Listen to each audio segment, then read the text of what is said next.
कहते हैं आप लोगों को मेरे इस नए वीडियो पर। आज जो है ये मेरा गाड़ी बोईपाई एक्सप्रेस, इसका जो है ना आगे का जो चक्का है वो मतलब डैमेज हो गया था,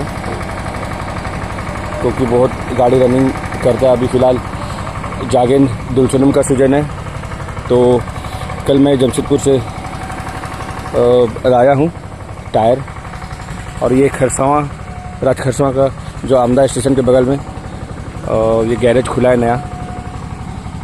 तो आगे का एक साइड का ये जो है ये चेंज हो गया है, दोनों आगे का मैं चेंज कर दे रहा हूँ, क्योंकि टायर आपका सही रहना चाहिए।